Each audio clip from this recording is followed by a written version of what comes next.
Le 24 avril prochain, les Français devront élire leur président de la République. Le quinquennat Macron qui s'achève a été particulièrement désastreux du point de vue sociétal et ce qui se prépare si le président est réélu est source de grande inquiétude, notamment pour la famille mais également pour les personnes les plus fragiles. Alors quel est le bilan du président sortant? Quel est son programme? Voici quelques éléments de réponse. Tout d'abord, dans le bilan d'Emmanuel Macron, il y a sa mesure phare de son quinquennat qui est la PMA sans père, où la loi prive délibérément un enfant de son père pour toujours. Et ensuite, cette duplicité qu'a Emmanuel Macron avec la GPA et les mères porteuses. D'un côté, il prétend que c'est sa ligne rouge, et de l'autre, il contribue à faire avancer à l'international cette pratique, où des femmes sont louées, des enfants sont exploités. C'est vraiment un trafic international d'êtres humains et la France ne peut pas, ne doit pas cautionner cette pratique et devrait demander son abolition à l'international, ce que bien évidemment Emmanuel Macron ne fait pas. Sans oublier bien sûr les embryons chimériques et transgéniques. Concernant la politique familiale, on assiste depuis plusieurs années à une chute de la natalité qui s'est accrue sous le quinquennat d'Emmanuel Macron et qui s'explique par le fait qu'un nombre de plus en plus important de familles sont exclues de la solidarité de la nation.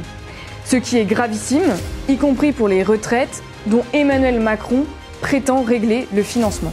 Concernant le bilan éducation, vous avez tous entendu parler de la circulaire Blanquer.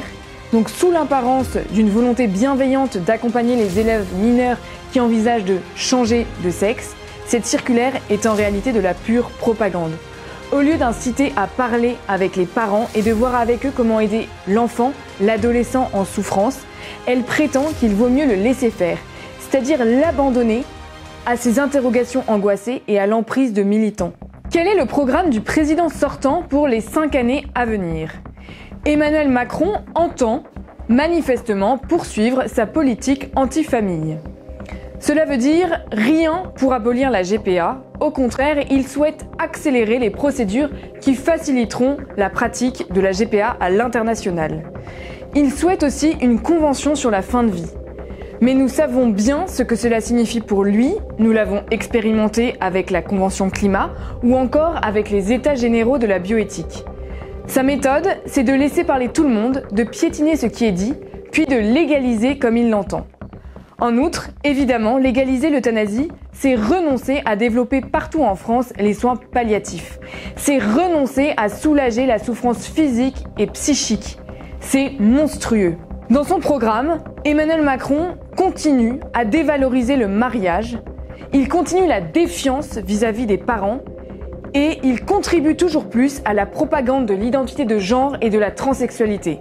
Et il n'y a rien, absolument rien pour soutenir l'ensemble de la famille et de la natalité. Alors, que dire pour conclure? Ce programme est la poursuite de la déconstruction de ce qui fonde la société, à savoir la natalité, la filiation et la famille. Or cela va, vous l'avez compris, avec l'éducation, la solidarité et la dignité. Après 2 ans de confinement et de restrictions pour protéger les plus vulnérables, Emmanuel Macron envisage que les médecins puissent non plus soigner, mais euthanasier les patients. C'est hautement symbolique du caractère destructeur de son projet de société. Alors, ne confondons pas des enjeux importants, mais de court terme, avec les enjeux fondamentaux qui concernent la famille et qui façonneront le monde dans lequel vivront nos enfants et nos petits-enfants. 5 ans de plus avec Macron pour les familles, c'est non.